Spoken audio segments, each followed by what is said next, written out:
So I welcome all of you, and you will have a wonderful evening of questionnaire and discussion, and obviously you can counter question whatever Gurjit has done, and he will have very witty answers to give.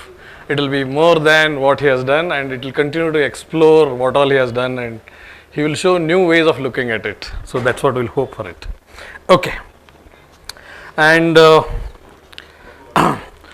I thank the arrangements done by FCML Design and FCML Design Initiative and Jesse for this wonderful arrangement on this nice venue.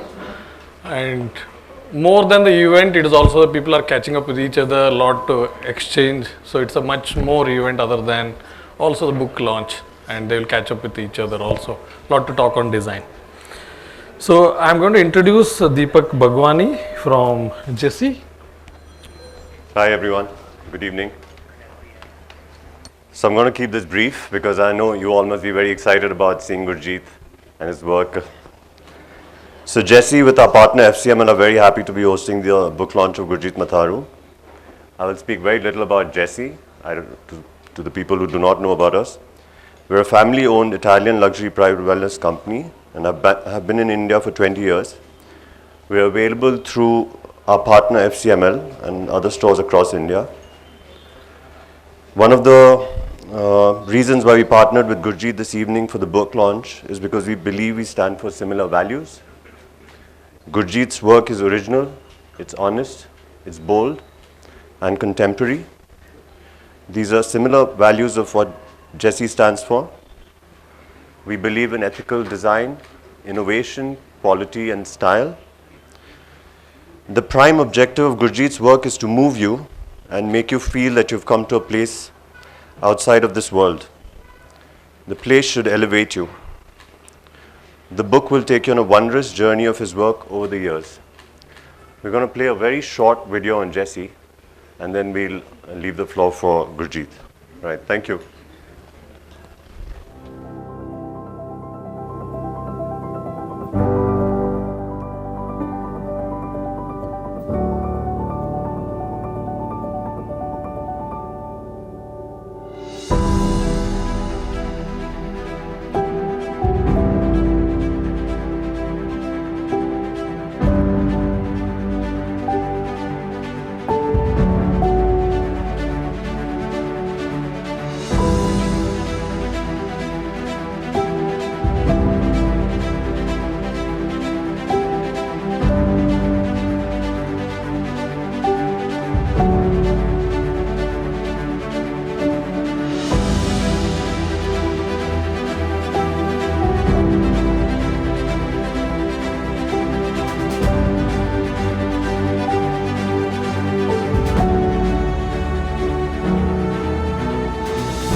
Surprise, inspiration, inspires all of us, and yet again this year. So don't look at Jesse. Dear Indian friends, from the bottom of my heart, I want to thank you all and share with you my enthusiasm for the Jesse brand that we built together in the last 20 years of success. It's been a wonderful journey. A journey of sacrifice and hard work with a fantastic partner and real friends, who has always had the goal to bring style, design, beauty and innovation into the Indian market. Abhina is a brother to me. We share the same values and ideas. He's a strong believer of the Jesse vision, embodying the value, taste and innovation of our company. But the real protagonist of our 20 years successful is you, the Jesse brand ambassadors. community of architects and interior designers. Gurjit doesn't need any introduction, that we all know. But introducing such people needs more responsibility. So we have found one person who can do that well. That will be his long-term friend, school buddy, maybe roommate, not a roommate, I don't know about that. I don't want to get into that. But they have been long-time friends, literally rhyming with each other, upping the game with each other in intelligentsia and in design challenges. So I call Rajesh Renganathan to talk about Gurjit Singh. Yeah. It's a privilege to introduce this book, which is quite fascinating, and of course the work of Matharoo Associates, the studio, which is incredible. And of course, the protagonist of this epic journey, a dear friend and colleague, Gurjit Singh Matharoo. Okay. So when, yeah, yeah, give him a big hand. Yeah. So when Gurjit became only the third Indian architect to be elected the International Fellow of RIBA, a great honor, and this was after, just people like Charles Correa and B.V. Doshi. It really came as no surprise to us, at least a lot of us who have known him closely and watched his trajectory over the years. Such talent is very difficult to hide, and it will be discovered wherever it is. So Gurjit actually, impressed from the very start. He arrived at the SEPT, we were in the same class, and he arrived for the SEPT entrance interview, armed to the teeth with these ingeniously crafted working cardboard models of guns and motorcycles. So we were all like shocked to see who's this guy, who's landing up with these huge things. And so he was actually shooting people and doing stuff like that. In our first semester, I remember, we had this wonderful professor Ravi Hazra, and we were doing an exercise of sketching bicycles. So we had this bicycle in the center of the studio, and we were all sitting around and sketching it.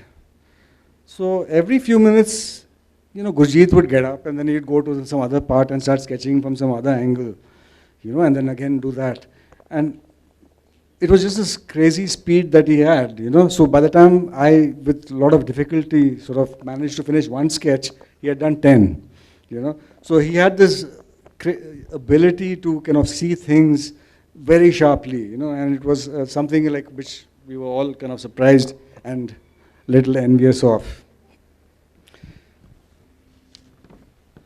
So I think he had this sort of very individual design sensibility which was sort of embedded in him well before he joined architecture school in Ahmedabad. His mother was artistic, she used to paint, and his father, a structural engineer, would dismantle a BSA 500cc motorcycle down to the last nut and bolt, only to sort of painstakingly put the whole thing together back again, while the little boy watched fascinated. So he repeatedly kind of saw. So he had a lot of unfair advantages compared to the rest of us. So besides the talent, God-given talent, and all his parents and all that is just unfair. But actually, Ahmedabad was the real setting. Finally, the architecture school at SEPT in particular, which offered these sort of perfect conditions to nurture this prodigious talent. I remember, Gurjit lying spread-eagled on his bed, lying down, one leg raised up on the wall in some sort of improbable yogic postures, sketching his automobile designs, was a common sight in the boys' hostel. He was ahead of his times, but he was also an early bird. He woke up very early in the morning, unearthly hours, like 4 a.m. And his brilliant sort of design inspirations arrived during prolonged toilet meditations. we were not so fortunate, and so everybody in the hostel would, assign the task of waking them up for early morning classes to Gurjit, which he would do. He was really a good guy. But he would end up being late himself, because we all got up, got ready, and went for class, leaving poor Gurjit stranded behind with no one to help him tie his turban. He needs the help, all that stretching and all those things. When I look at the work of Matharoo Associates and what they've done over the years, I'm reminded a little bit of a book of what Arthur Koestler wrote a book called The Act of Creation, where he sort of talks about the creative act in three aspects of sort of human endeavor: science, art, and humor. So he talks about it as a coming together of previously unrelated planes of existence. So in science, there is a fusion, so Newton sees the apple fall, but he connects it to the movement of the stars and the planets.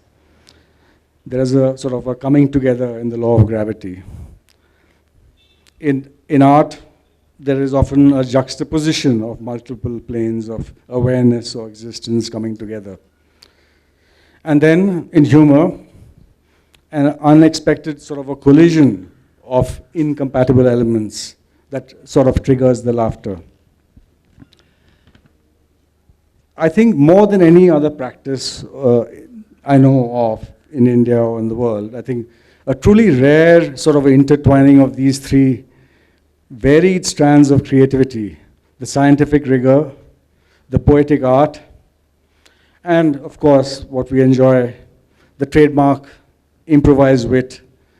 It all comes together seamlessly in the work of Matharoo Associates. And I think that is where their genius lies. But, there is also the 99% perspiration, okay? And this is expended in abundance as well. I would say, what I see in this practice is a sheer unrelenting perseverance, a never say die attitude, which is also probably born out of conviction and self-belief. I mean, there's so many little stories, but I just was remembering traveling by train with Gurjit, and he, when he explained through a little doodle this idea of a heavy wooden door that would open like a flimsy curtain. I thought he was completely crazy, I mean, I didn't believe him, of course, A couple of years later, I was passing through Ahmedabad, and Gurjit and Komal, they drove me to a workshop in the city where it was actually they had actually taken it, and they were actually fabricating the stupid thing, damn thing. So I said, anyway, I'll go and see it. So you could, as you approach the workshop, you could see the sort of door sticking out of the building, So they had actually made a hole, because the door was too big for the building, and they had made a hole in the roof. And so it could be assembled, and it was sort of coming out, this 5-meter door. Of course, I heard from them that they struggled with the mechanics, and the client, moved into the house without the front door. But eventually, many months later, and I'm sure with a lot of liters of perspiration, expended, it all came together. It was installed successfully, much to the occupants' delight. The now world-famous curtain door, winner of the prestigious AR Award for Emerging Architecture, was finally born. So the book, Matharoo Associates, Architectural Practices in India, is a comprehensive introduction to the world of Matharoo Associates and its meteoric rise over 35 years, emerging as amongst the most prolific and celebrated architectural practices in the world today. And this is my firm belief. Apart from its elegant graphic design and the informative text, drawings, and stunning photographs, What I appreciate most in this publication is the amazingly wide spectrum of projects covered, ranging from the extreme low-cost public buildings to the extravagant indulgences of the ultra-rich. In this sense, I feel it is truly representative of the innate complexities and contradictions of architectural practice in India. So on that ambiguous note, I hand over the stage. I mean, the question would be, how does one sort of negotiate this kind of confusing terrain of architectural practice in India? And the person who really has the answer and is the man who, in his his opening line in his graduation thesis was, clarity is a state of mind. Okay. So with that, I'd like to sort of please welcome Gurjit Matharoo, our star for tonight. Gurjit, how do you do? Yeah, so the deal was that 2 lunches and wine, but I think you have extended it to almost a week now. I have to sponsor his food. Thank you so much, Rajesh. He's a buddy. I mean, don't believe whatever he says.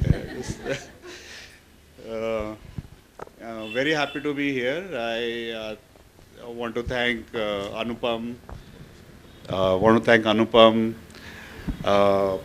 And Deepak and Avi. Where is yeah. Forgot your name, sorry. Abhinav. Yeah, Abhinav of FCML. And Jesse for making this happen. We have been thinking about it for about 2 years now almost, and because of the pandemic, this was never happening or getting postponed. So thanks a lot for making this happen. It's a beautiful crowd. We are all together after a very, very long time. So today,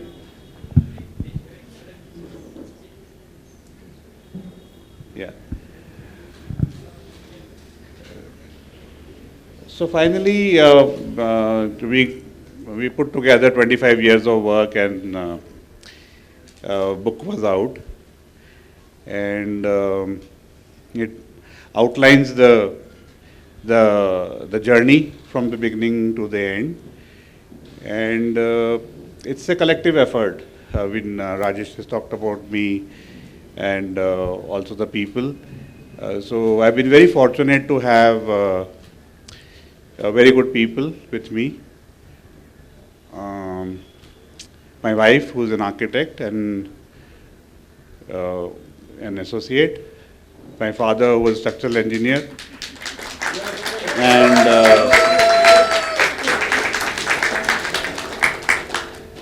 And we had the blessings of Professor M.C. Gajjar, who left us some years back. Then not only that, throughout 25 years, having fantastic architects who worked with us long time, continuing till today. We had very good people in the administration, structural designers, consultants, and we have the long-termers now, Mohit and Trisha. I don't know. So it's a journey which is a collective effort. So I just represent them today here. Whenever there is an invite like this and we have to speak, it is this time that we look back and say, okay, what is it that we should dig out from our work that we can talk about. So it's not the other way around. We have not thought about it and done the work. We are looking back and trying to, so you guys are all participants in this. In case you find something else or you find that it is not what I am saying, it could also be true. So these are some of the themes that we have brought out. And so looking back at the work, I was trying to figure out, are there any spatial themes that we are pursuing over and over again? Is there a constant? Because the projects are all varying. Projects are of different kind, different scale, different budgets, like Rajesh has already pointed out. But is there a thread that can bind it together? And this is a compilation of about five themes. We can maybe pull the panels in. This was expected to happen. And we said we'll see when it happens, and let's see how it goes. So there are about 5 themes, partially what we are trying to do in a building. So I've given some names, and we'll put in some projects under each title to see what's happening to the spaces inside these buildings. So the first one we have is the biaxial house with balls, an extremely low cost building that we had done for a aquarium shop owner, which had the fish tanks on one side, and it was a very simple box, a long box. So once when I was on the site, the building had yet not come up, and through the series of openings here, when the shutters were not put, there was a herd of camels outside, and from inside you could only see thousands of legs, and this image stayed in my mind. And so we designed a window system where the mullion also becomes a shutter. So every alternate one is a window, and once you open those, the mullions can also, they're same size, so they can also open. So you get a continuous window on one side and the other side. What it did was, which we did not realize at that moment, once the windows were all open, the linear space which was in one direction, it actually changed completely and opened out in the other direction. So the space completely transformed, which you will see here that, suddenly at your eye level, the space had completely transformed into a horizontal one in the other direction. So this was one aspect that we thought that maybe this transformation of one linear space into a space in the other direction could be very enchanting. So now you see these were counterhung by having the balls outside, and all the light came in from the, if you close them, the light would come in from the glass in the aquarium. And this is how the landscape also became part of that space on one side, and the water became part of the space on the other side. This, now when you are inside the space and windows are open, you see lots of balls. Legs are all gone because now this entire the entire scheme is now fenced, and it has become a gated community. So there are no more camels which pass by. After that we come to another project which is got a similar theme. You're able to see? And that's Dharamshala in Sirohi in south of Rajasthan, on the border of Gujarat and Rajasthan. So here what we tried to do was, the clients wanted, there was a temple in the complex, and they wanted all the rooms to look into the temple side. While there was beautiful hills, the Ravli hills on one side, there was a small lake on the other side. We wanted the rooms to actually open out to the nature on both sides. So to negotiate this, what we actually did was, we had this passage which is suspended in the middle. So the upper floor and the lower floors, they can completely open out into the nature from underneath. And this passage we oriented in the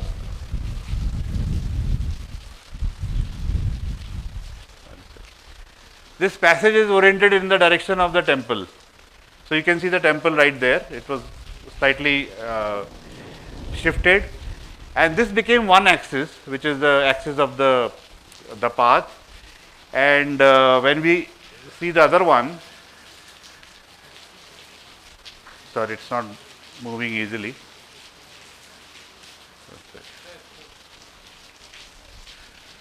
If you see the rooms, they open out on the two sides through and through, the upper floor and the lower floor both. So the passage is suspended in the middle.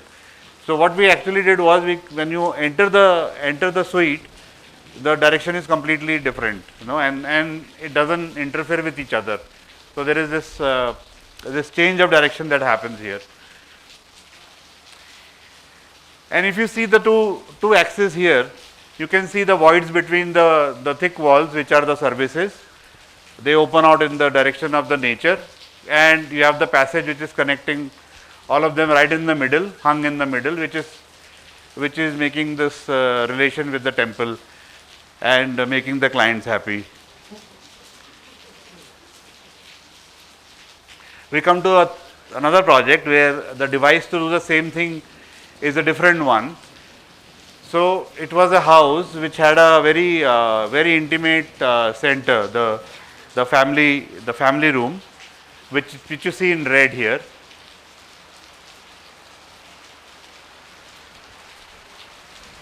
That's the family room.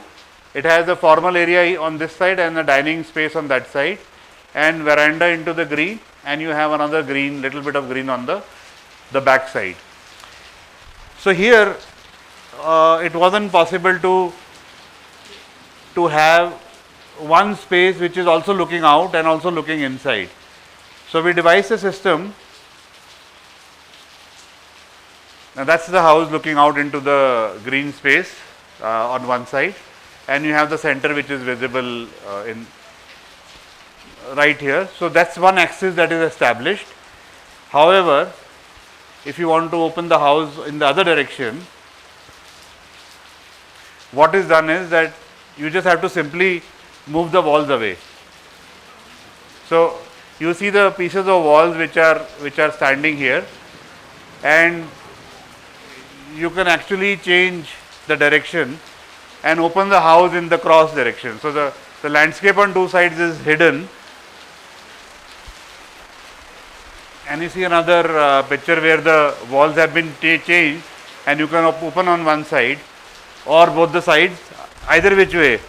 This also gives an opportunity for the husband and wife to be together but look the other way, in the same space. So it's a very successful formula. And secondly, what it does is you don't have to use the curtains anymore, so it saves on the curtains.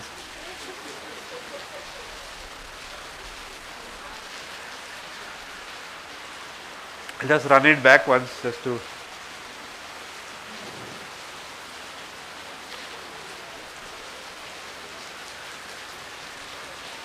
Yeah, that's the other direction that you can see now, that it opens out in the. So here also there is a change in the axis completely. It becomes perpendicular to the axis of the house whenever required. We come to the second theme, which is we're calling it reveal.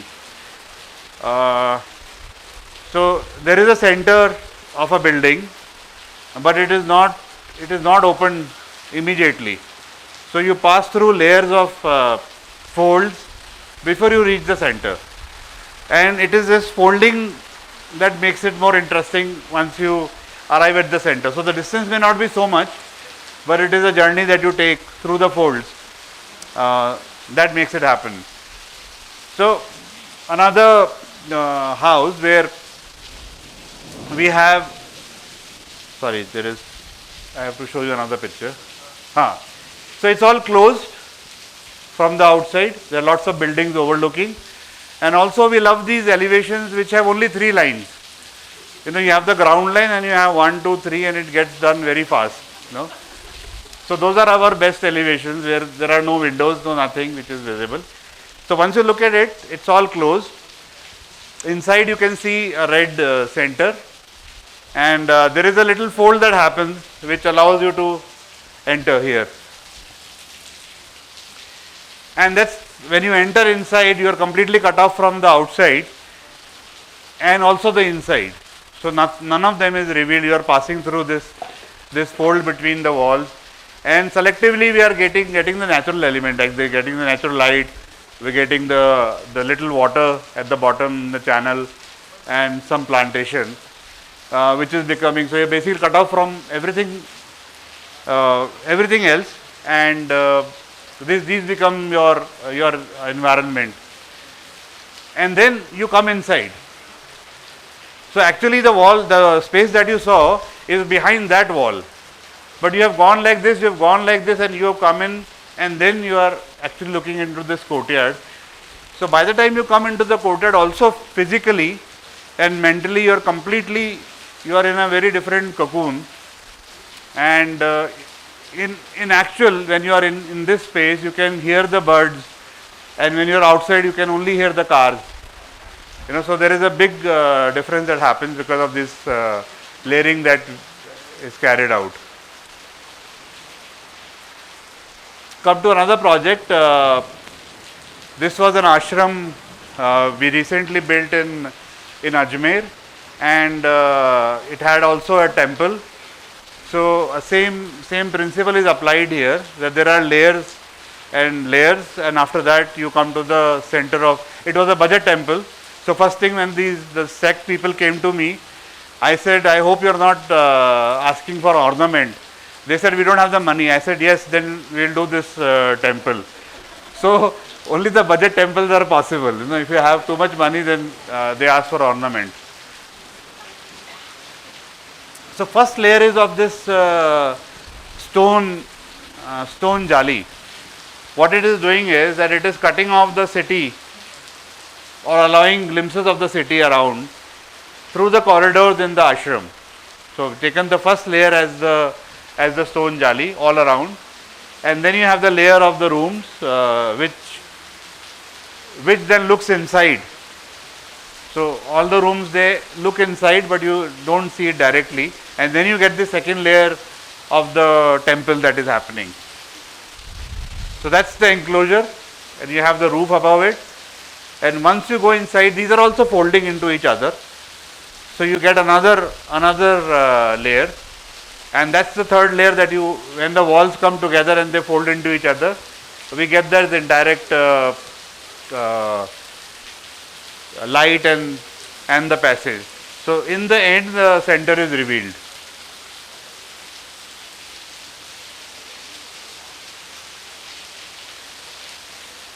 Another project of the similar kind, this was a large house, and when we in Surat, and the client had this desire that from the terrace of the house he should be able to see the sea, which was 200 meters away. So it had to be high, and it should go over the tree line so that the sea was visible.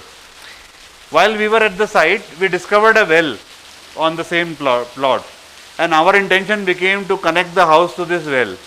So he wanted to go up, and we wanted to come down, go into the earth. So in this tussle, the distance between the two was 150 steps. So we somehow convinced the client to traverse these 150 steps so that this could happen. Now there's steps and steps and steps, so they go in and out, and finally you reach the top. So since the well was little away from the house, it was a very difficult task to convince to build this much also as an extra. But finally it has happened, and we are happy about it. And then you can see this entire journey which is going up. So we call it 150 steps up to the sea. You never go up to the sea, but here you go up to the sea. Yeah, so both have become possible. And so we finally convinced the clients to pay for 150 steps, and he said no more, which means none could be extra. So all of them are doing the purpose. There is not a single step which is extra. So while we were constructing it, he said this is going down. We said no, this is going up. You know, so we kept debating, and finally we had this interior which was layered. Each and every step had to have a meaning. It must land in the correct place. All the floors are connected here, all the rooms are connected here, though you don't see the connections, and that's going into the basement. So finally this happened. So again, it's this layer and going round, and finally you in these wraps you finally reach the top, and then the journey becomes very interesting.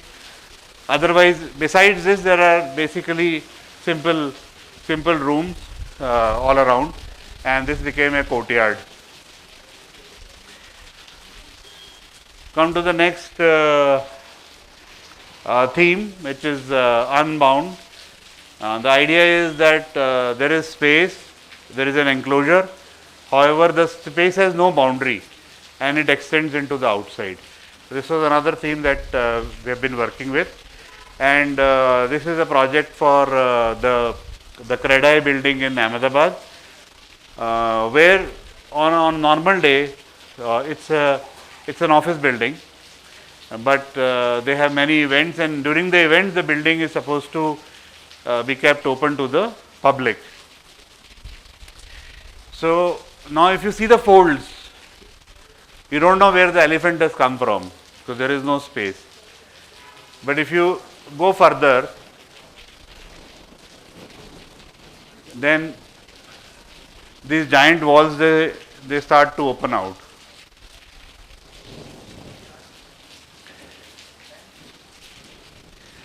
So a space which was completely limited and constricted has transformed itself, and it's become like a pavilion.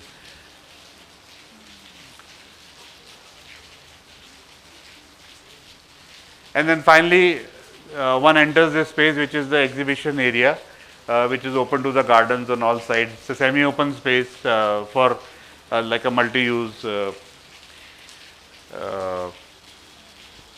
public area that it completely transforms. So from a very completely closed facade, it becomes an open building.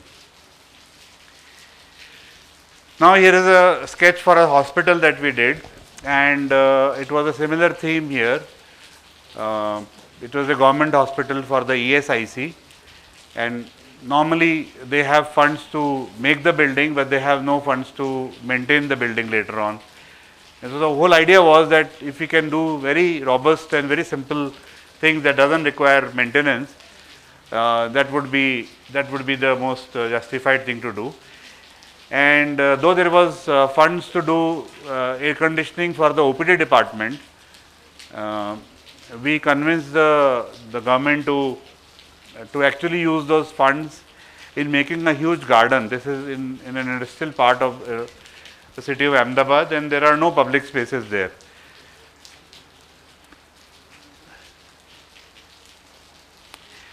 So finally we have a large garden in the center of the hospital, which is open to public, and the OPD department, which is where you see these louvers, that's the OPD department, which was meant to be air conditioned glass, like the notion people have of a high-end building.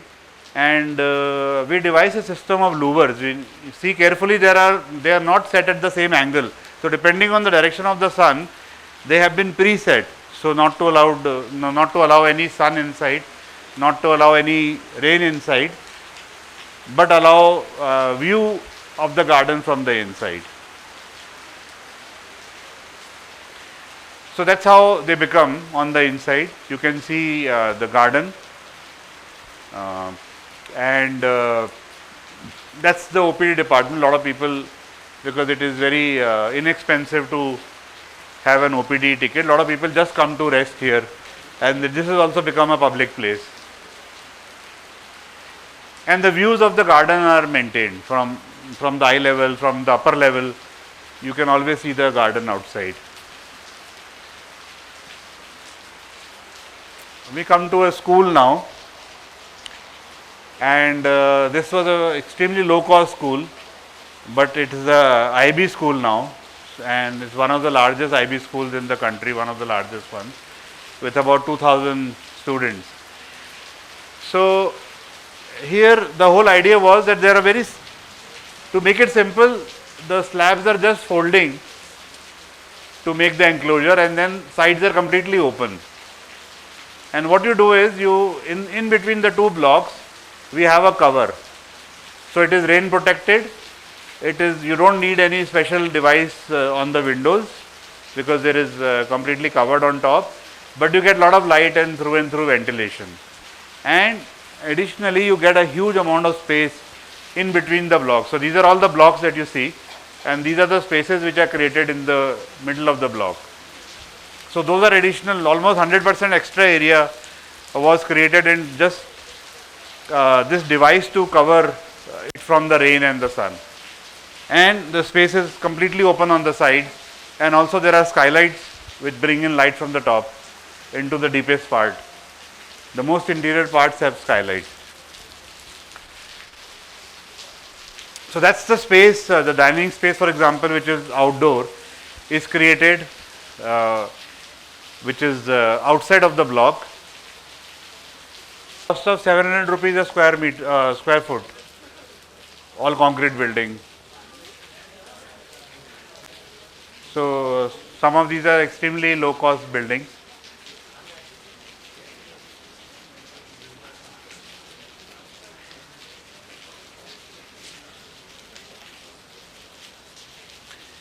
Yeah, it's moving.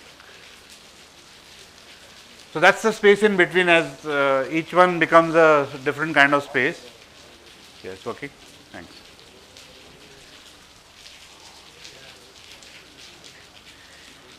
And here these have become storage cabinets. There are no walls, only the frames are there, and the space is open through and through on both the sides. Here you see the connect to the sky. When you come to the interior of the space, the skylights take you till the top. There is a connection there, and it's also a bit sunken. So you save some money in not having a high plinth. So that is also another major saving. And you get a protective environment for the little children in the lower parts of the building. So we see the skylight here, we see completely open on two sides. So the building is actually through and through, large building, but it is just passing through and through, well ventilated and well lit. And that's the frame which is actually enclosing. So the only enclosure that we have is this structural frame which is staying independent of the slab. So these series of these frames make way for the organized setting. Otherwise all the other areas are extra and semi-open.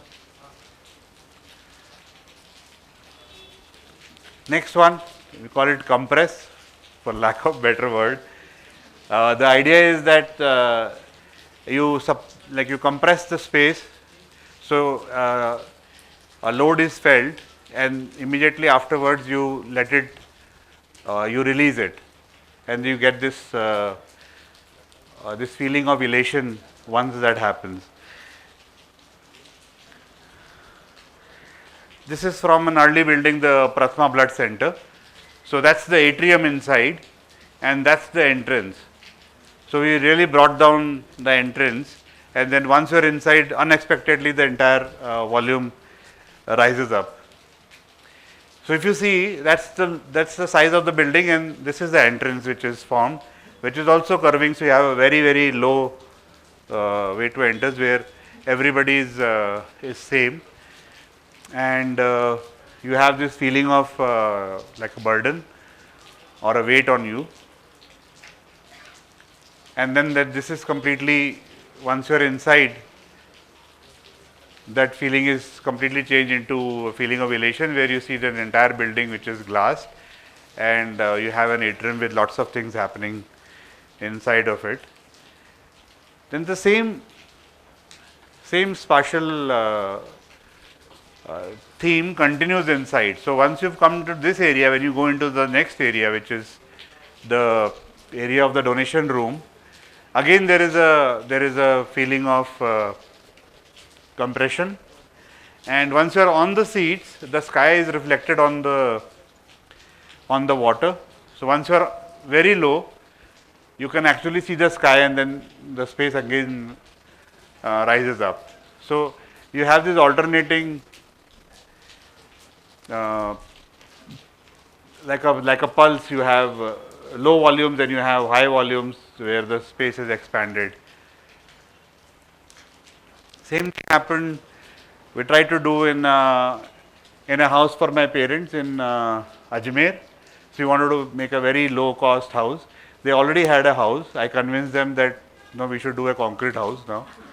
You know, you must live in a proper concrete house, no, not a brick house.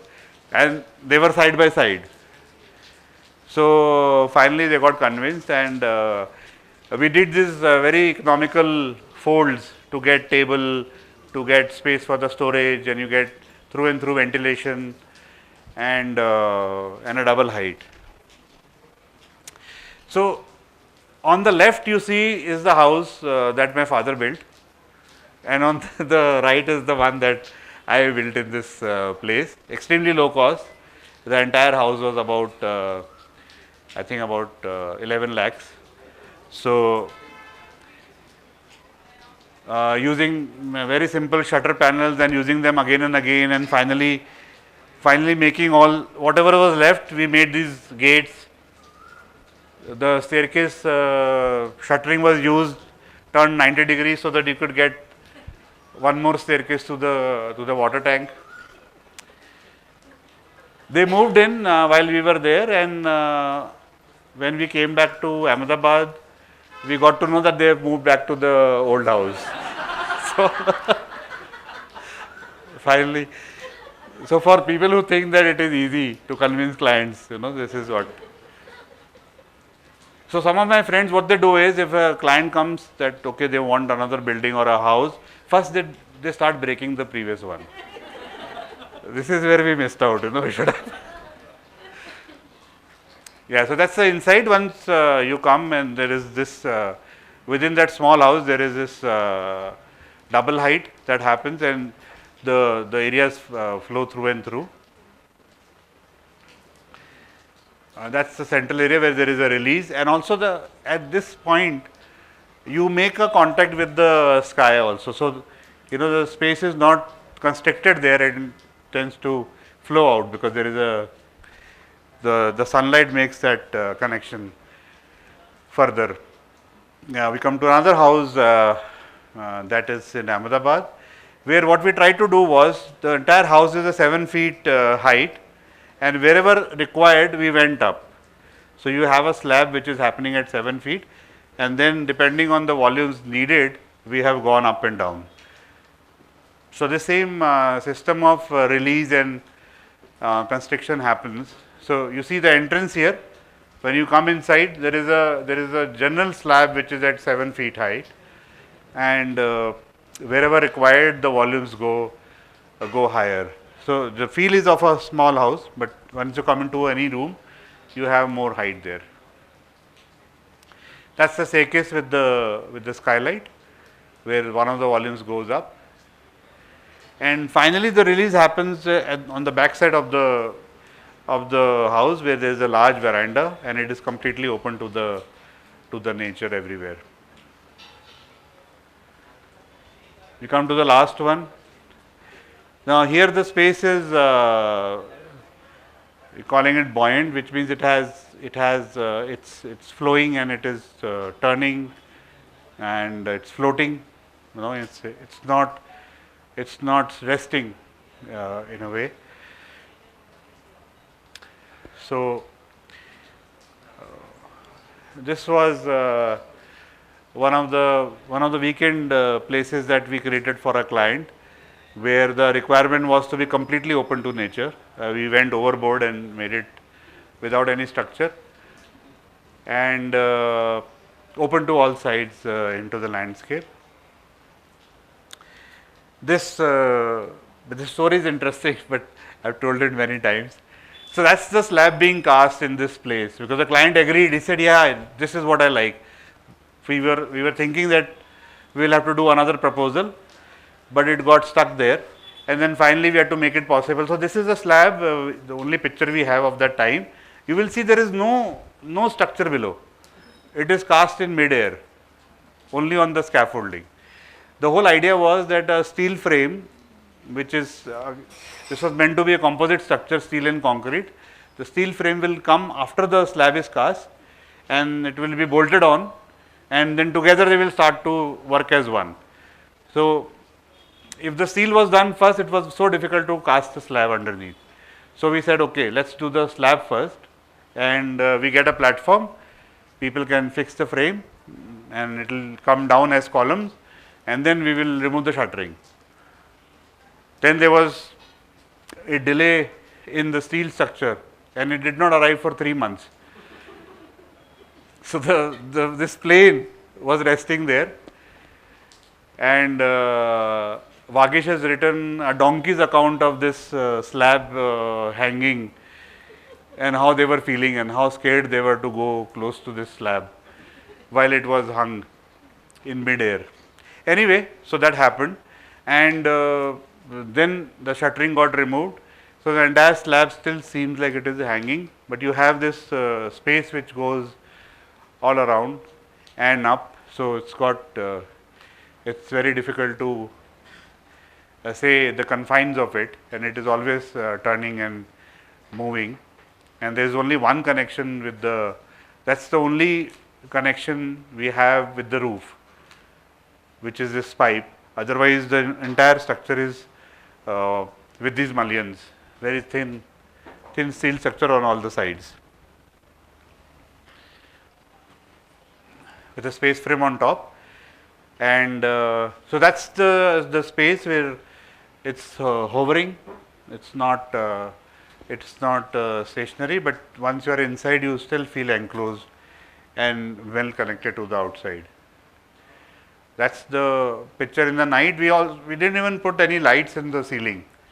So all the lights are above this cabinet, and you get a uniform light, diffuse light in the night. The entire house is covered with net because mosquito was an issue. So you can have the entire, and it's called the net house. Come to a very different approach. I don't know if this was a house which was quite a bit in news. We'll come to that later. But anyway, this was the first sketch that was made where this is the sea right next to it, and there were these free curves that were imagined at that time that it will be like an amphibian, you know, like some animal or a fish or something. And so it's also constructed like that. You have the thick walls in stone, which are actually curving, and they're also curved in elevation. So this is not it's not in plumb. It goes in and it goes out and turns around. And same with the inside. You have connections to the lower parts. You have the connection to the sea on one side, and the space is actually turning and moving, twisting around. This is the side of the sea, and you have this wall which is basically making the other side where there are niches, etc., and the spaces flow into that. It's another picture of the same thing, the wall.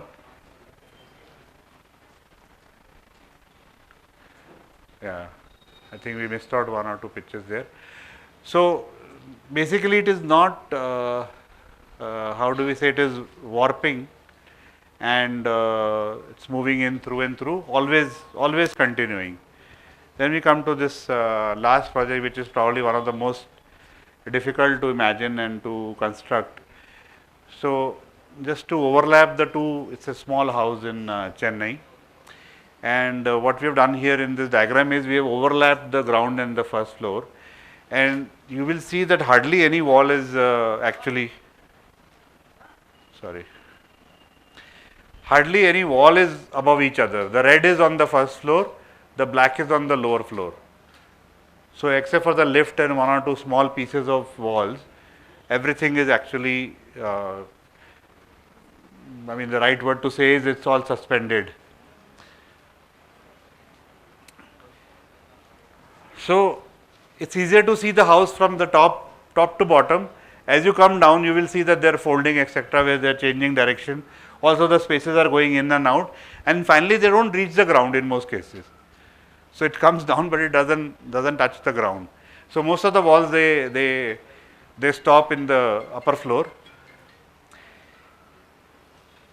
and in some strange way they finally come together with very small 8 inches by 8 inches joints between the slabs which are bringing the load down. So quite an intensive project structurally. And again you see here that the column is actually coming from top, from the roof, and it's supporting this mezzanine, but it doesn't come down. And on the other hand, you see that the wall came down and it turned, but it did not rest anywhere. So and what happens in this case is that the space is then continuing. It's never ending. So it goes up and then it twists, goes down. You can see at the back, it's gone in there and it has turned on the right. So it's a similar experience like the house that we saw, but it is rectilinear.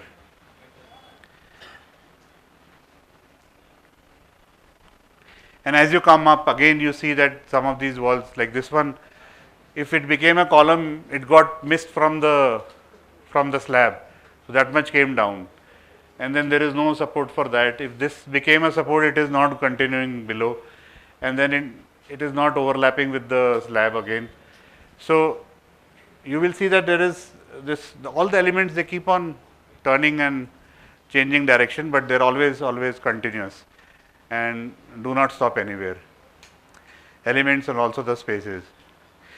And now after this is done with lot of difficulty, it's been 2 years, and now we have the clients asking us to add another room.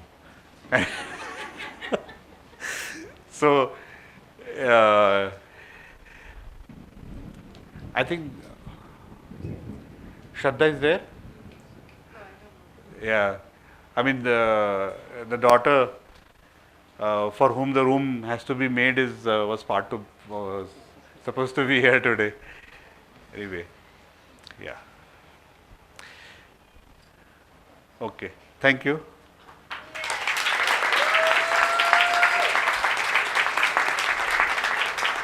So,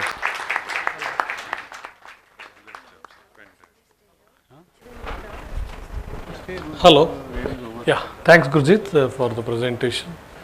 So we'll continue with the panel discussion. So the panel consists of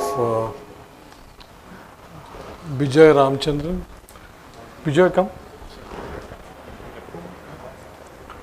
100 hands, Bijoy will.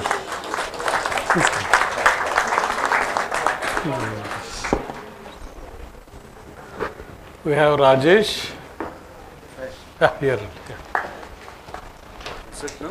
Yeah, please take seat. And we have Dimpy Menon, sculptor artist. Where is he? Please. And we have BL Manjunath.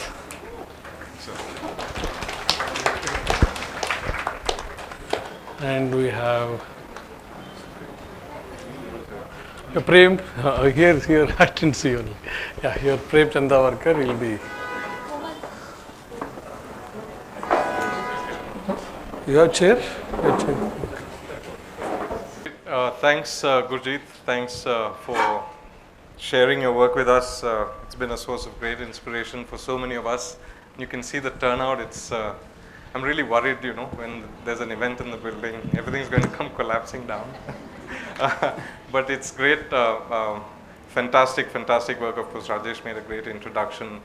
I would say maybe unconditionally that of our generation, of course, you're slightly older, so very. But yeah, the most celebrated and also the person that we all sort of refer to often in what we do, if only to see how we can never get there. I mean, you know, those plans, the sort of nonchalance with which everything is achieved. I mean, this, I remember we were many years ago, maybe 15, 16 years ago, we were on the jury for the KVDF, for the Kurla Varki Design Forum. I was a young guy then, and Gurjit was sitting next to me. And this boy, I don't know from which college, he was presenting his project, which was clearly not worked out. I mean, they were really misproportioned staircases and elevators and all of that. And he started his presentation with Derrida and went on to Foucault, and then Gurjit just, you know, he's gonna take this guy. So he's waiting. He's finished the whole presentation. This guy, he's covered the whole gamut of theory that you know, all of us were so enamored by. And then as soon as he finished, Gurjit leapt out of his chair and he said, "Tell me how this staircase works." And that's you know, when I was at the Glenn Murcutt masterclass a few years ago, and we are in the Boyd Center, and of course his work is poetic, just as yours is. And you're in the masterclass thinking that Murcutt is going to now share with you the philosophical basis for this work, right? Of course, that's what you hope, that you'll come back and you'll be able to then make that beautiful plan. And he took us around the Boyd Center, and the things that he talked about was how he was managing the water, how he was managing the sun, how he was managing the structure. And it was all the pragmatics, just like how Gurjit spoke about so much of his work today.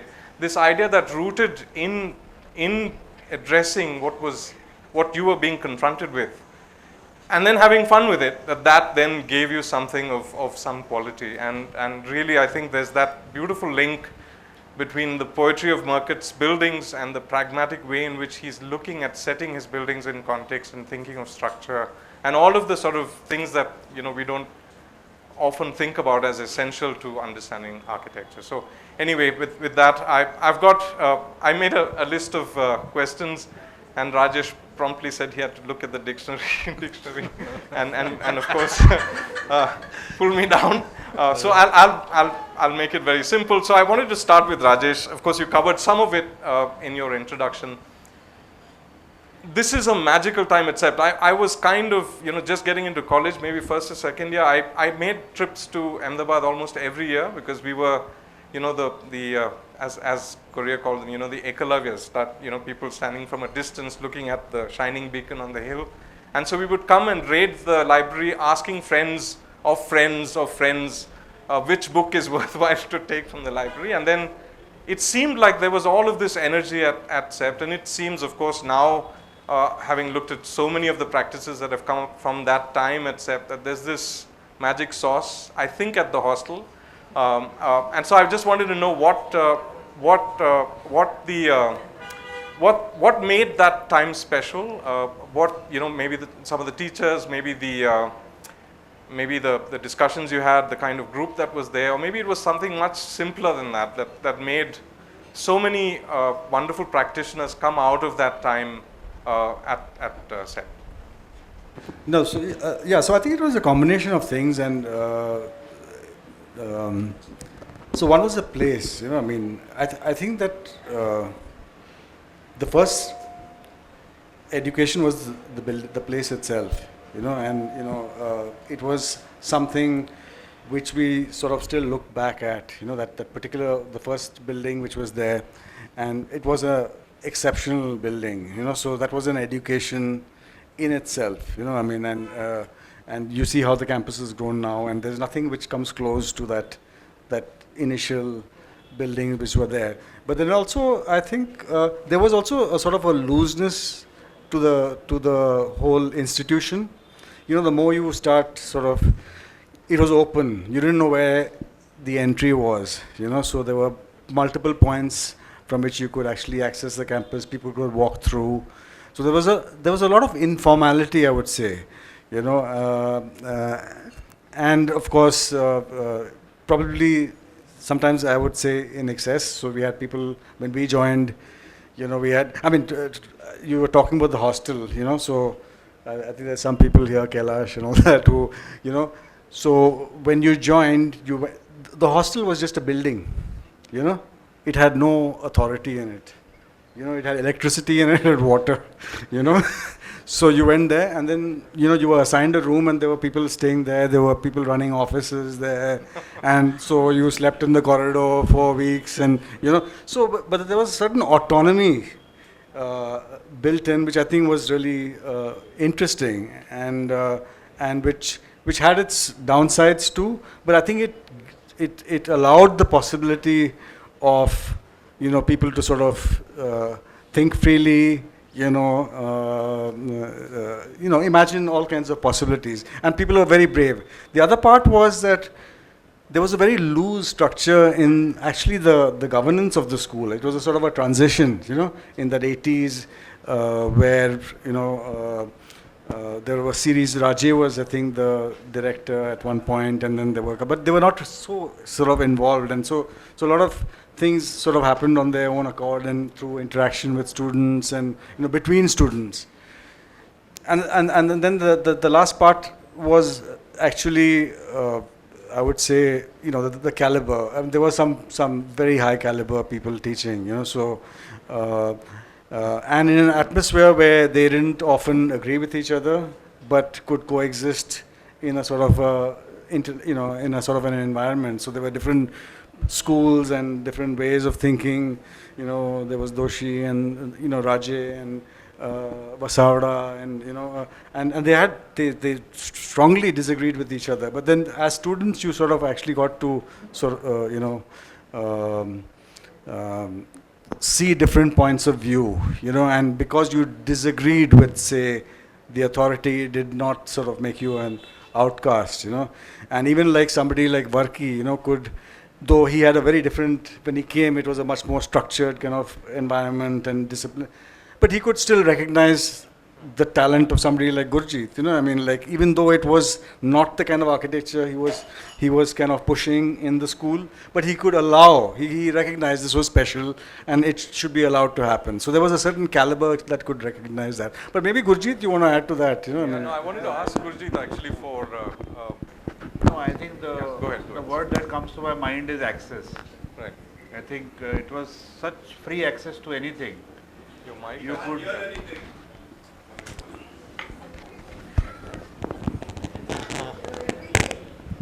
Hello. You can hear now? Yes. Okay, so I think the word that what I would add to Rajesh's description of this time is access. Like, you had access to almost anything. If Doshi is sitting, you could just go and talk to him. There was absolutely no hesitation whatsoever. Or, you know, somebody who is a counter to Doshi sitting on the next, and everybody would be sitting in the canteen on concrete benches and very simple stuff. Also your seniors and the peers, that you could walk into any room, give a comment on the design, and you know, and you could go for reviews to anybody. I think that was probably one extremely important factor that played. So you're getting reviews from the best that you could think of at that time.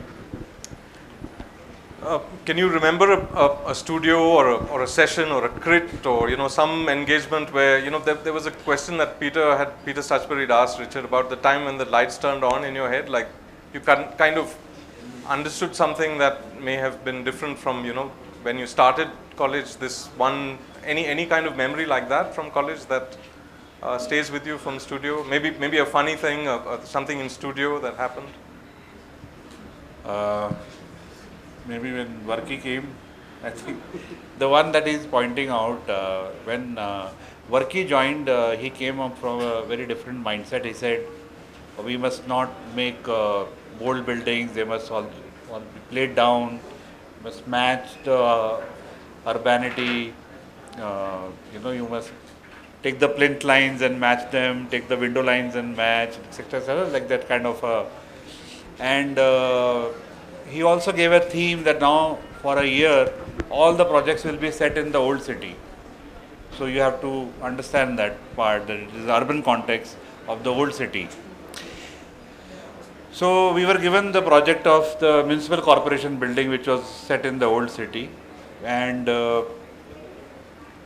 I went with a building which was like a large one Renzo piano kind of architecture, and I knew I'll be completely thrown out in the jury once he gets to know. And he came for the jury. I mean, that was my hard luck. and he had, before he had said, he had shown some slides and he showed some building just sticking out of the urban context. Said, I have come here to stop you people from doing this. And this building was exactly that. So he came and then he was very appreciative. He said, very good. This is how this semester. I am so confused in the jury. So later on, he's appreciating, you can't stop him. So I say, okay, wait. Then after the jury was over, I went to his cabin. I said, sir, what is this? All the year you have been saying not to do this kind of building. I do this kind of building and you say it is good. So now we are completely confused. We don't know how to go, what to do next. So I said, no, 1 or 2 are allowed. Everybody should not start doing that. So we got this thing out that, yeah. Yeah, the other thing I wanted to talk a little bit about, and I really am hoping that there will be a lot of questions from the audience as well, so we'll keep ample time for that. But the other thing that strikes me, 2 other things so that we get everybody to chip in, and this is primarily in the light of Dimpy's work. She works primarily in bronze, so it's cast, it's a solid, sort of process of making these pieces of sculpture. Some of them are, multiple times life size, so really large pieces of sculpture. And for a long time, her work has been about negating that weight in a way, to try and make these things sort of float. And a lot of, 3 of your categories that you presented projects today are about that negation of boundaries in a way, of lightness, of buoyancy, of unboundedness and things like that. And I want maybe Dimpy to just talk a little bit about the origins of that, preoccupation with this weight and the idea of making things float, of almost not touching, that Chennai house, for instance, it's waiting for some Dimpy sculpture in there, because it is about that kind of defying gravity in a way. Yeah. I just first thank you very much, Bijoy, for I don't seem to have a place, in this whole plethora of architects, but coming to the thing of my work, the thing is that I just want to create that little bit of magic, that little bit of that it takes your breath away when you see such a heavy piece, just pivoting on a small point, or more or less as if it's floating, and it is. I've kind of put in a lot of years trying to understand how I can work the physics of that piece, and it's so that's basically what it is. It's just that I'd like to have that little bit of magic and wonder, just being startled by the fact that it is a heavy, very heavy medium, but that weight should not be seen by the viewer. Right. Yeah. Yeah, and with Manjunath as well. We've been working with Manju for a number of years now, and with you as well. Of course, there are lots of architects here in the room who work with you, and we have to up our game in a way when we're working with you, because you describe the project in a way that we didn't think of, in poetic ways. And so sometimes with the client, we are pushing Manju, like you tell them what we're doing. But this idea that embedded in the structural, and that again is referring back to the work that you showed, Gurjit, that the arrangement of structure is also this effort to establish a certain nature of experience, that you're after an experiential quality, and that's the essence of the work, that somehow everything is in the service of that. So I don't know if you want to talk a little bit about how you decide to do certain things in terms of weight, a reflection maybe on what you've seen from Gurjit's projects, particularly the Chennai house, which is fascinating in terms of its structural sort of system. I just take my. Hello. Yeah. I'll just go with what she was saying about how she deals with density. How does density suddenly vanishes in weight? I think it's all about what exactly are the forces which basically dictates any product between the sky and the ground. How does, because I think this has the relation basically is on the forces, basically what you don't see. Actually, like the forces what you don't see is basically the gravity. You don't see gravity, but everything what you create either through density is basically reflecting into forces what you don't see. So I think when I look at Gurjit's building, it's about, probably it draws some sort of a curiosity to me to understand a material of this density doesn't touch the ground. So how does this material which is dictated by stiffness, which is not sheer density, I think his talk, I think to me is about his playful of stiffness on a material which is denser is making the density zero. I look at his concrete as a material which is not concrete by the act of not touching the ground. So the same way as what she is saying is, how do you, I think the best thing is light diminishes density. How do you draw light on a material which is heavy should dilute the density. So light diminishes density. Fantastic. That I think that the act of light taking through this material to dilute the density through an art of creating material through stiffness is something, it's wonderful. And it's a surprise.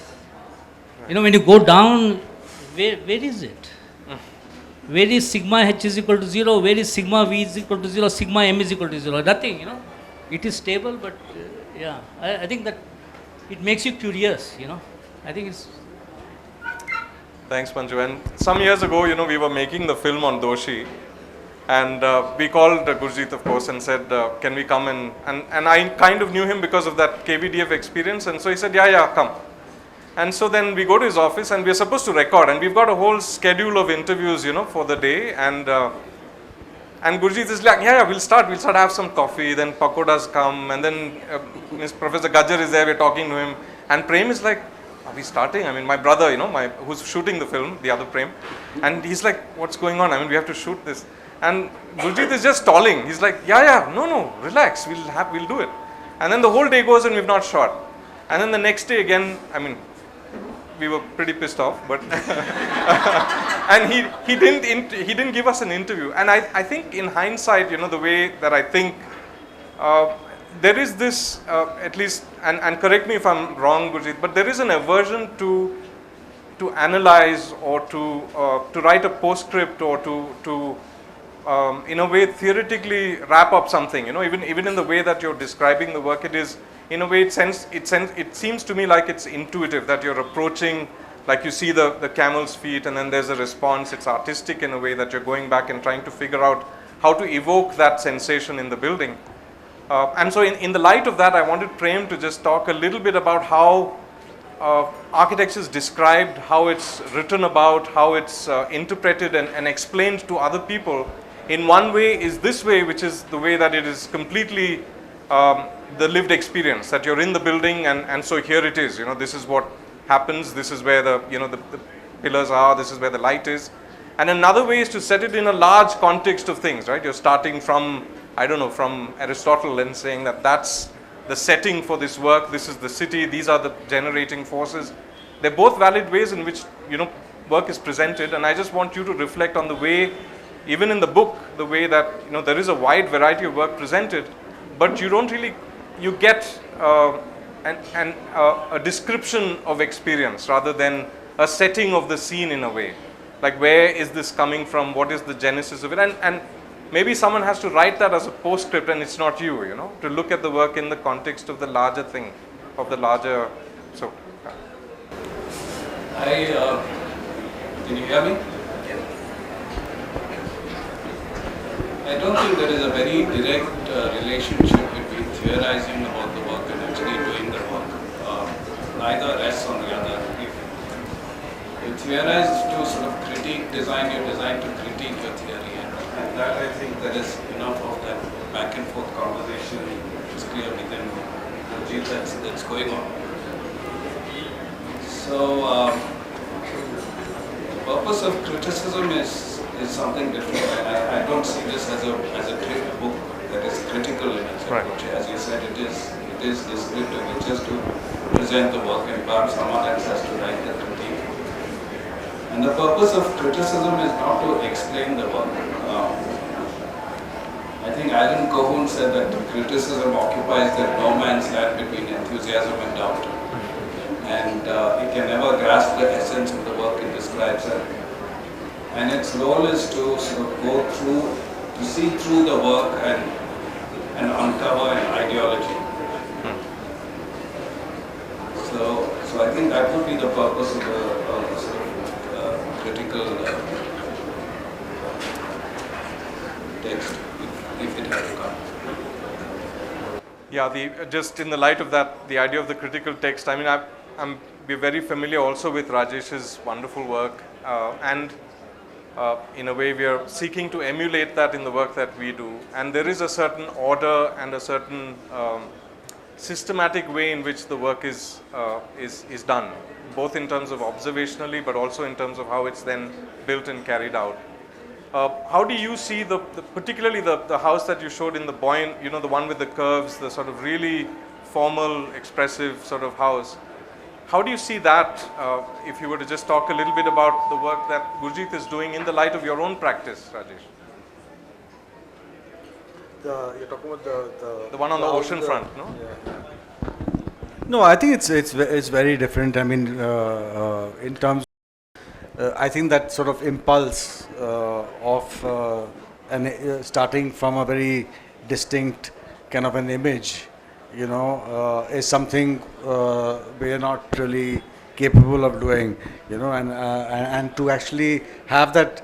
I think the amazing thing about the work, so to have the kind of, I would say, like, maybe you may have a sort of image, but to be able to, I think the great thing about, and Gurjit and the whole team, of course, I mean, it's a huge sort of an effort, is that I think it's that confidence that can be carried through to its logical conclusion, So that's the big difference. We all can have some idea and all that, and some image, but I think that to have, and in that sense, I wouldn't say we would be able to, like, our work personally, we make those kind of jumps where some kind of image is so strongly embedded even before the project is fully sort of fleshed out, and I think that's a very special sort of both in terms of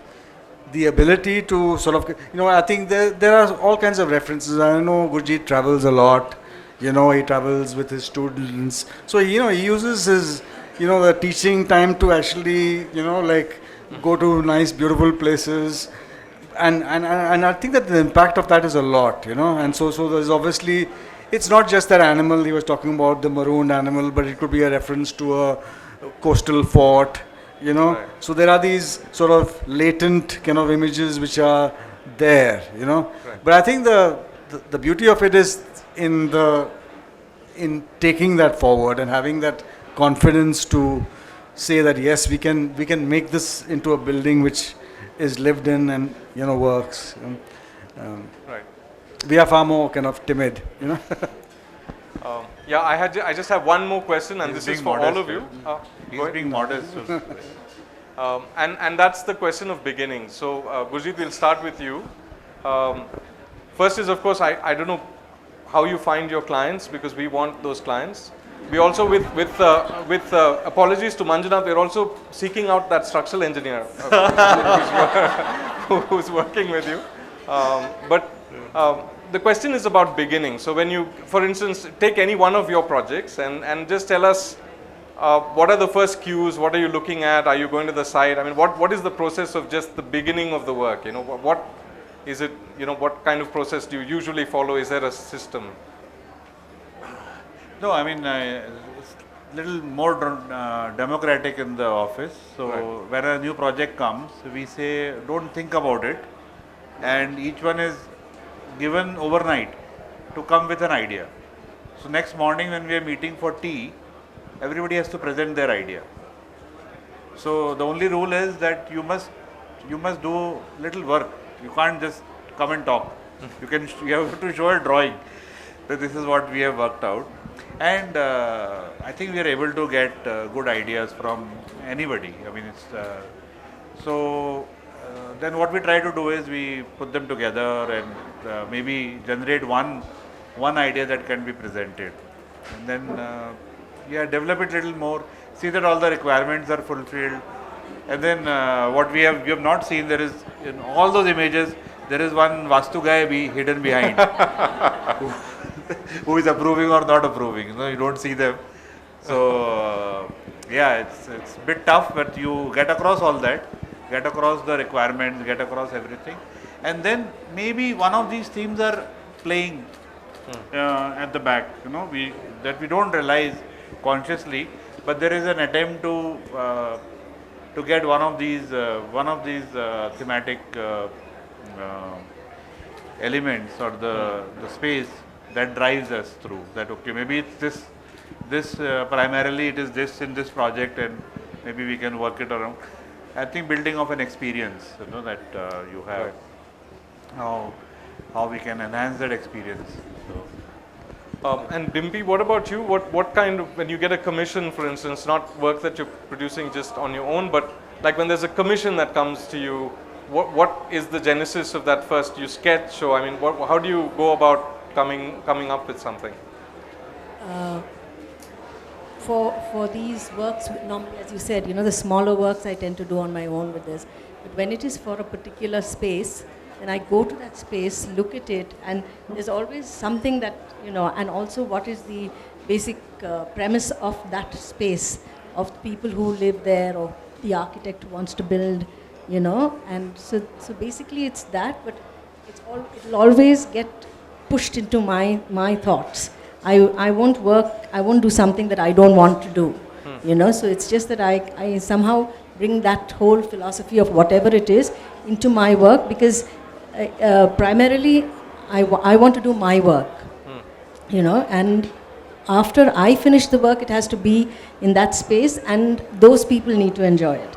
So, you know, that's the kind of thing that, you know, beginning of a work is, probably a sketch in my mind, not so much, you know, on paper, because I'm just as excited to know what will come at the end of it. I don't want the entire thing to be planned and down to every detail. So it's very exciting to just do something that, you know, you work, you have a basic kind of boundary, but there may be times when it is broken, you know, I mean, that just has to be done.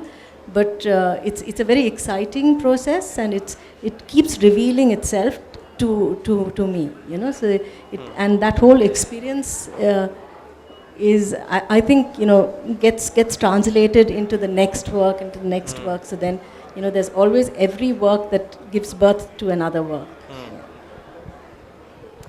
Actually,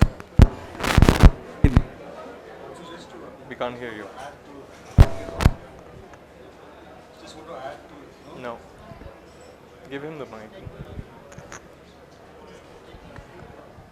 No, about this perfect clients, no, actually that's not true, you know.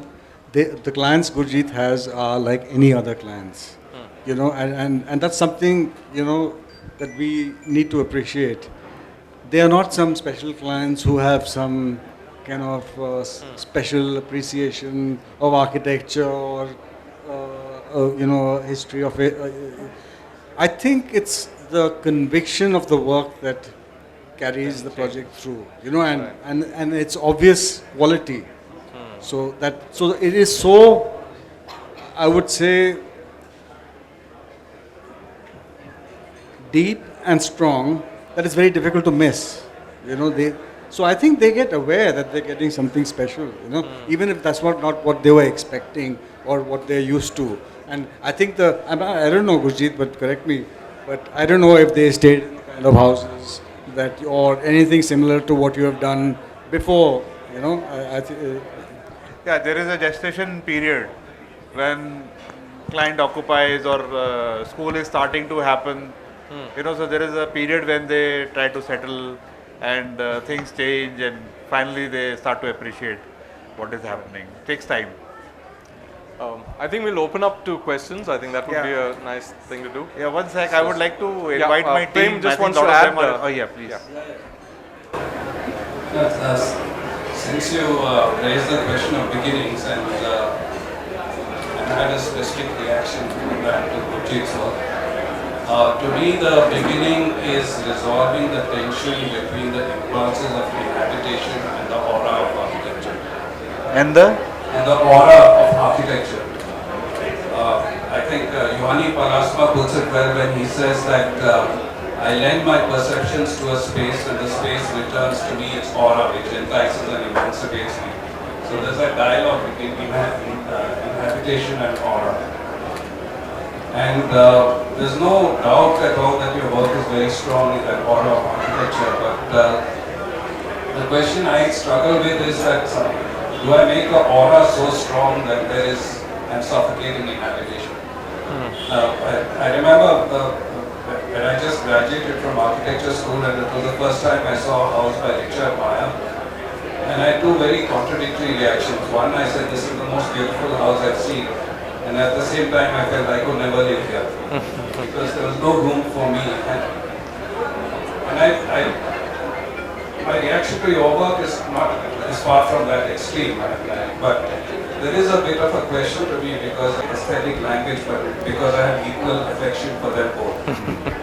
So that kind of striking the balance is of course I'm just reacting to photographs, perhaps one has to actually experience the work to understand that, but it's a sort of ideal question. it's a question. Sorry, I thought it was an interpretation. If you wish to respond, please. Yeah, they feel different, but I think it's working. They do feel different, but I think what we ensure is that functionally everything is satisfied first, and then we have this some of the things that we try to do. But the first item is that we are able to satisfy their requirements to the maximum. And I mean, there have been complaints of leakages, etc. That happens, but this complaint has not come as yet about the living part of it. Yeah, I think because, but what I feel is that sometimes that layer of that comes from the usage by the user. They're slightly, it's difficult to add on to this. You know? So sometimes we go to their house, but the shelves which were left empty, they are still empty. You know, they haven't tried to change it or anything. We feel that sometimes. But otherwise it is, like the first house, the house that you saw with the courtyard, the red courtyard, was built in 2004, 2005. And almost 15 years later, just before COVID, the clients called up and said, we like everything. But now it's 15 years, we want to change something. What should we change? Really, everything is so permanent. Then we said, okay, you can change the furniture at the most. So he's saying, but the furniture is also working very fine. So first you find another place where we can put this furniture so we can buy a new furniture into it. Yeah, so there is little, I would agree that there is a bit of permanence that you feel in the place. Gurjit, you and Vagish have got a book coming up soon, which is in the works. Do you want to relate any of your client stories from that? Because there's a treasure trove of client stories in that book. No, I think when we meet, we were always talking about these strange incidents and how we got some of the ideas through. Sometimes they were so difficult that nobody would ever agree. And so we would discuss those, and then Vagish and me, we thought we should. Actually, it happened from a house, the house that you saw on the sea. This was for Nirav Modi in 2010. And there were such hilarious stories that happened. Like, for example, the lady of the house, for one of the visits, she said, we have to block the sea because there is no security. Anybody can walk from the seafront into the house. And we wanted a very simple chain link fence so that this continuity is maintained. Vagish was there on site, everybody, all the team was there, and she was in a happy moment. So we thought we should put it now, this is the right time to say no compound wall. No wall. We'll just have a simple fence. So I told her, I said, let's have a simple fence. You can see through. Also, it is a barrier. No animals can come in, etc., etc. And she said, okay, show me what it looks like. Now the problem was that in this wilderness, and there was no Google at that time, how do you show a chain link fence to somebody? A drawing she would not understand. And then I knew that this chance is gone. Next time we don't know how the mood will be.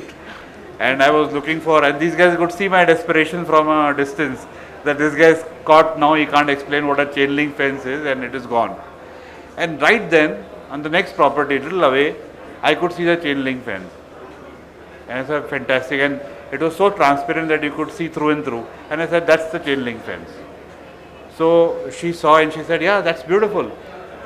And it got approved. And then later on these guys came and said, what were you showing the lady? I said, the chain link fence. So they said, but there is nothing there. only the vertical poles were there.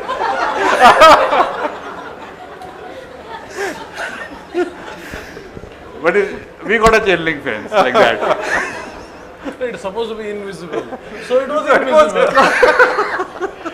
So the story was about, we say no that seeing is believing. The story was saying believing is seeing.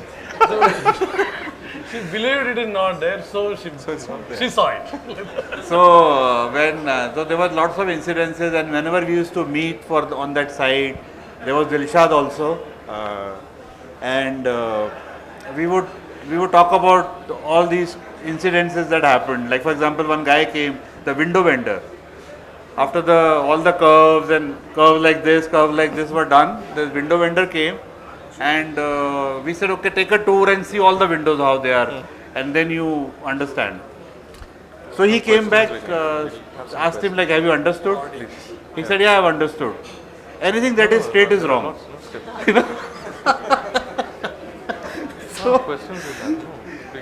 So at that time we thought we should write a book on these incidences, and later on when this case came up, Nirav Modi case, and then we said, if that book had come out, we would have earned more on the book than the buildings that we have ever made, And then we thought at least we should put down all the incidences and make a book, but that's still in the making.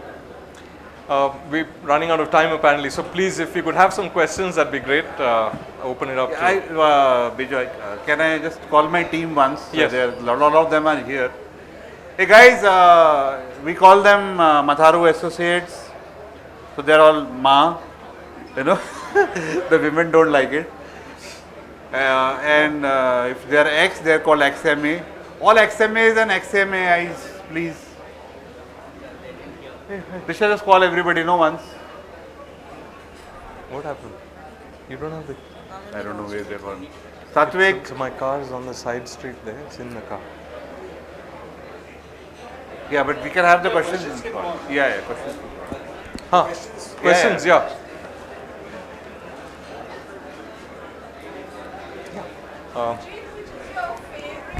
Hold on one second. Yes.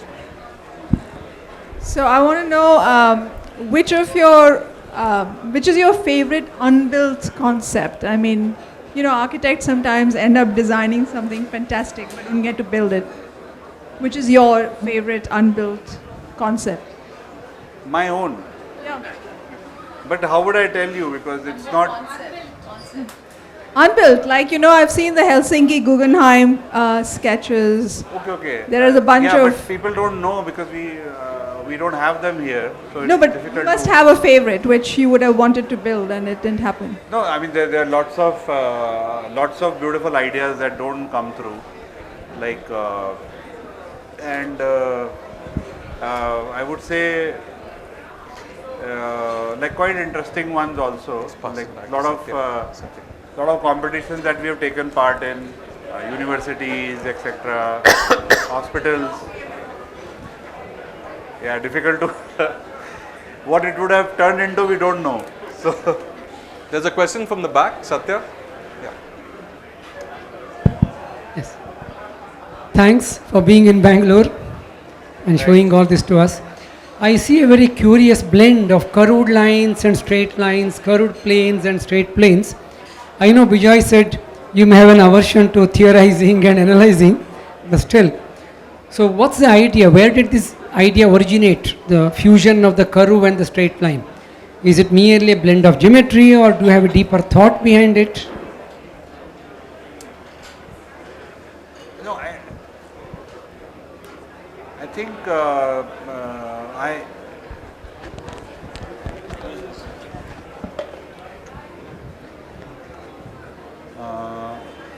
I had a stint with an assistant of Luigi Snozzi in Switzerland, and when you see this guy's works, they are set in the landscape beautifully.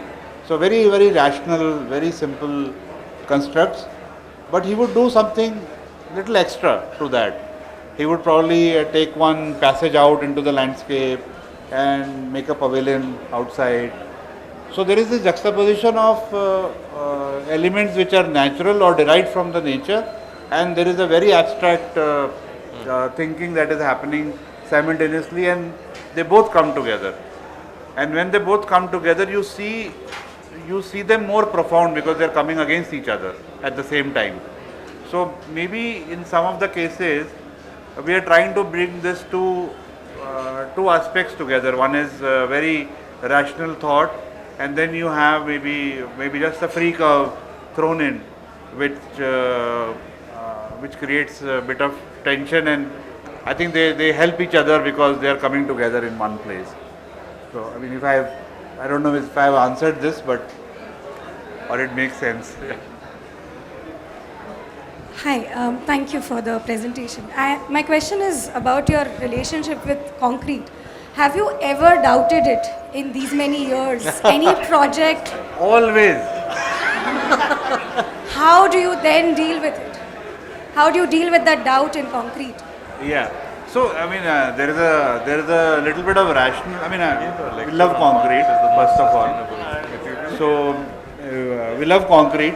So I think that is quite clear. And what it does is that it combines enclosure and structure, which we find in very few materials. You know that you make an enclosure which is also supporting, so you don't have to do an extra layer.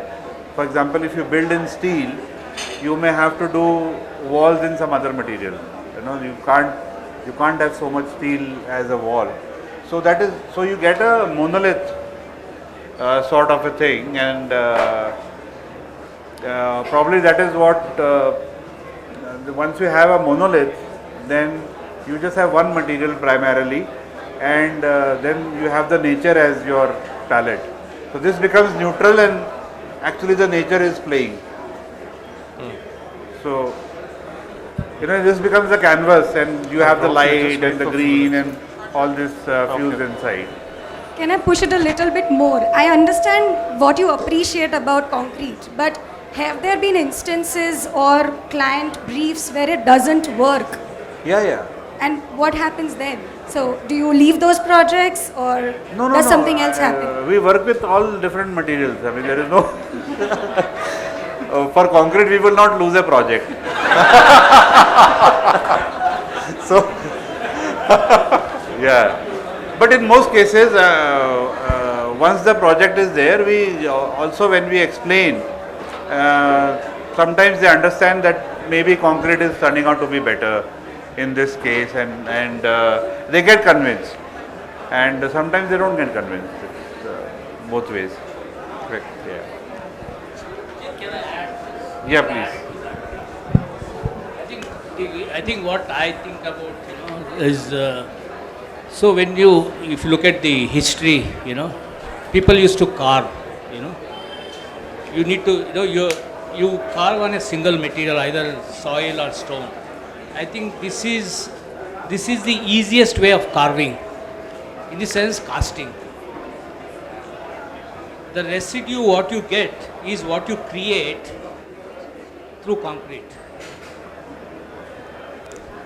You don't carve it, you create. It's a bit like the bronze sort of It's process. like, it doesn't gain as an assembly of kit of parts. It's cast at one time to reach that, monolith, which comes out of the extent of carving into a material. It's the reverse, yeah. Sujit had it. Gurjit, hi. I'm Sujit, architect. So I think one thing that didn't sort of come through in the conversation today is that I know that you have a preoccupation with devices. And I see, a lot of your projects have that sort of dynamic moment, the sort of idea of a moving wall. And, and I know there are a lot of your personal experiments that we've been kind of following over the years. There's the bus and then sort of mobile, the vehicles, the bikes and so on. And when you bring that into architecture within a kind of static space, right? We're talking about concrete a lot today. It's still and it's sort of, it's, and that versus, when you put in a mobile or a moving concrete wall, is that something that, is that something sort of playing in your mind? You intentionally want to bring in a component or a device that questions, the sort of the stillness of that space, or is what exactly fascinates you about bringing in the device into the house, or any project for that matter? So initially it started with small houses where you could open up walls and claim some space. Like for example, you have very stupid rules like you have to leave a margin all around. So when you have a very small entity, leaving the margin could be leaving around 60-70% of the area. And what you're left with is a much smaller, and then you really can't open out into the margins because they are very narrow. So you can't open out your spaces into the margin. So first we started by opening walls which could claim the margin. So you open out 3 meters and you get a courtyard kind of a room, so they were claiming space. Then later on in the slightly high-end buildings, it became an excuse to carry out something which I would say is bordering on the sculpture, if I may say that it's like a, you are making an art piece in a way which is also functional, which also has to lock, which also has to be secure, and which has to be precise that it fits in the place, etc., etc. So it became like a drive, and once in a while we come up with these things, and sometimes when the clients are interested enough to have a piece, we do that. Yeah, and in some cases it is practical. It's like a climate device in some cases, and so in various ways we are able to bring in this element. I mean, it is a little bit more rigor, but with concrete. And I think it's beautiful to see, like Manjunath is saying, that you see something very heavy, and then it moves. That it's some kind of a delight element that you, or there is like Dimpy has also talked about, that it's there is an amazement in something heavy that is moving very freely. So you try to bring in those aspects. I actually had a question for Prem, and it's about what you asked, and that was about the idea of inhabitation versus aura. And I wanted to understand, is this sense of aura something that is defined by an informed mind, let's say vis-a-vis an architect? For example, if you look at painting and appreciation of painting, an art critic would understand it differently, but you would emotionally engage with it differently. So my question is, what Gurjit creates, does it really have to be a cerebral understanding to partake in it, or can it just be an engagement that is pleasurable and something that gives delight? I don't think it is cerebral, I don't think it is pleasurable, I will call it visceral. It's really tied into how your body reacts. There's a very interesting story about Hindustani classical musician Pushkar Lele, and he had been learning from a very young age, and after 15 years he reached a plateau. And so he did what many people do, he changed his guru. And he thought the new guru will give him the keys to this kingdom he's searching for. And he started training under Bijoy Ramachandran. So Deshmukh pushed him back to basics and said for the next 6 months, for 8 hours a day, you'll sing just one note, one sound. So he found that rather pedantic, but in India you do what the guru tells you to, so he just did that. And he said, one day I sang the sa the guru was listening for, and he smiled, and he said, I realized till then I never hit the exact center of a note before. And if you trace the lineage of this epiphany, his guru was Bijoy Deshmukh. Deshmukh's guru was Kumar Gandhar, and one of Kumar Gandhar's gurus very early in his career was unusually for that time a woman, Manjunath Malpekar. And in one of Kumar Gandhar's interviews, he talks about something that Manjunath Malpekar taught is that you initially sing, you learn one note, and then through your sadhana, your subtlety of perception changes, and you find an entire octave in that note. So I think it's a similar process, which I would assume is the reason why Gurjit is not the kind of architect who theorizes a lot, because his mode of discovery is a sort of embodied sadhana, and he's sort of started getting the sense of, do you make something 10 centimeters wide or 12 centimeters wide, and he sees a difference in those subtleties. So I think the understanding of aura comes from that. It comes from touching material, from handling material over years, and he's worked with some favorite materials, as you can see. But I think it is actually an embodied thing, which is, you can't sort of pin it down to the head or to the senses or something like that. It uses every part of your memory, and our memories are not just in our brain, they're in our gut, in our muscle, in our bone, everywhere. So to me that is the process.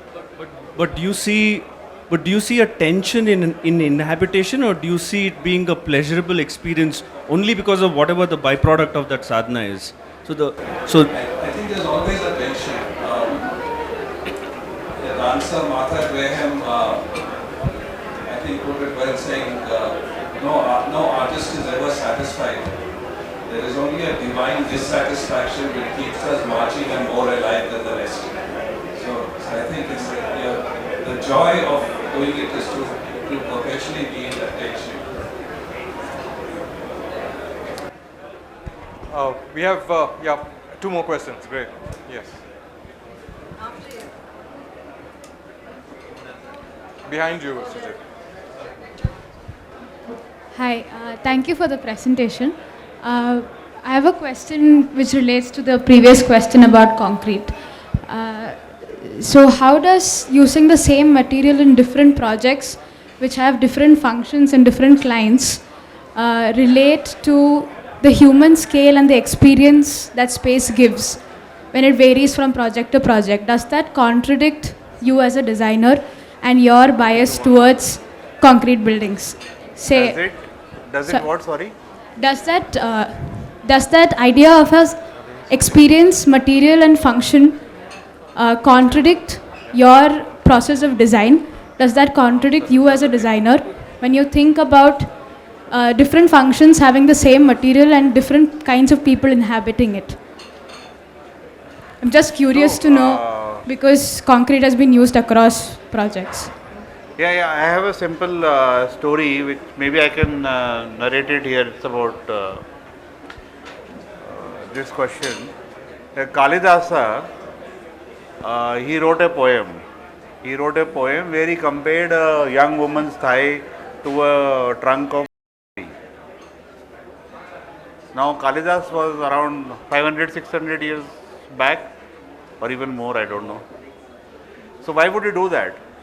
Why would he compare a thigh to a banana tree trunk? Any clues, anybody? Because there was no concrete in those days.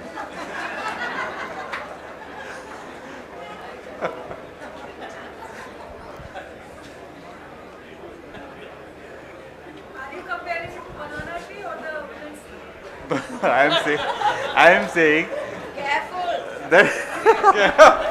There's actually a passage in this book in the introduction Yeah, I which said talks thigh. about some of the lecture he gives where he describes certain ways of working.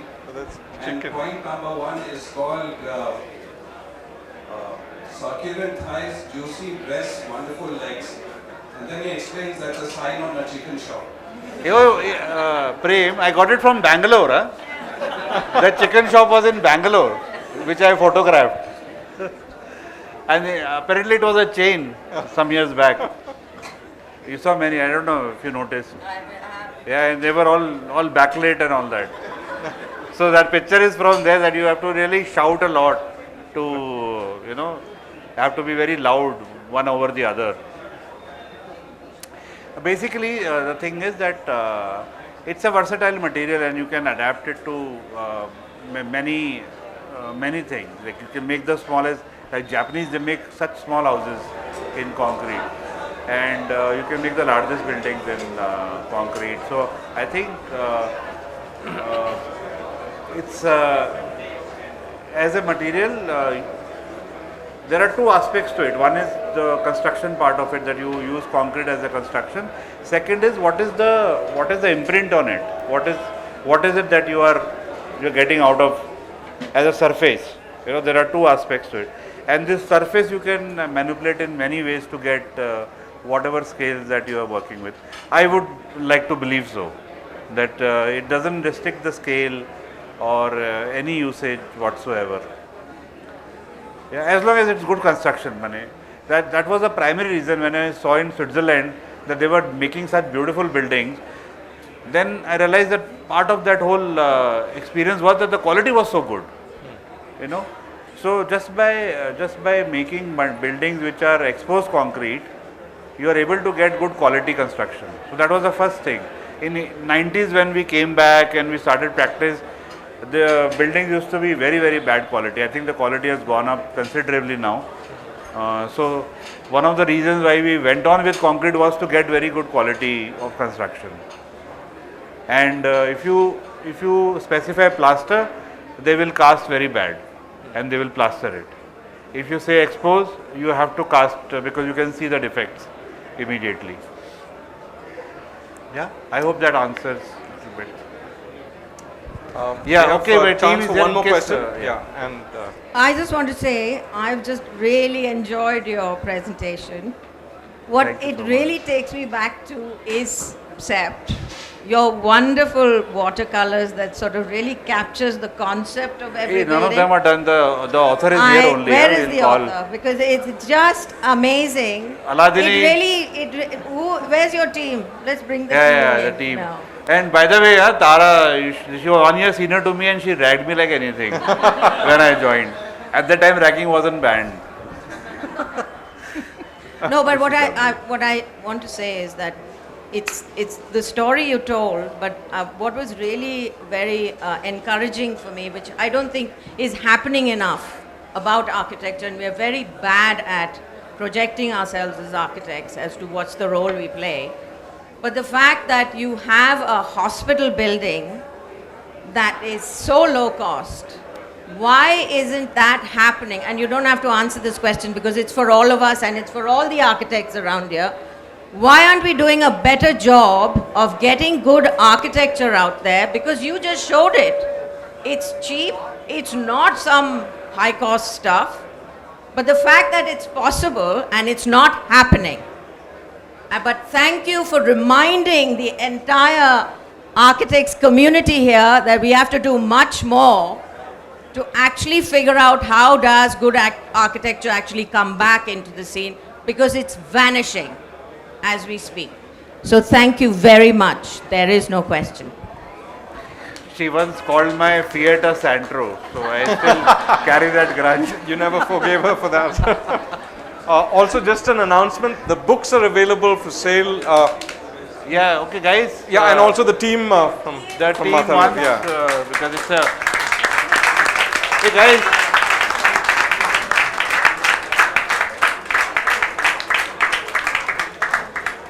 Richa. Come, no? Come in front. It's okay. Okay, some of us could come here, past and present. Mohit? Avni?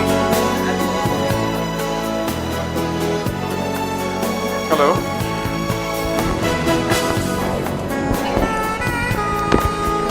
Come. Past and present. Come, Aladini, they're asking for you. Watercolors.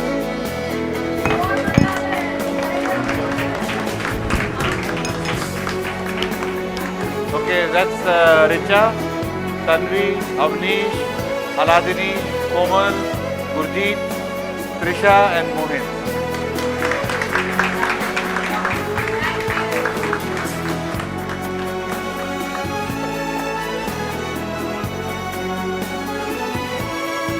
Okay, so I told you the secret to have very good people in the office. All the work that you saw, nothing is done by me.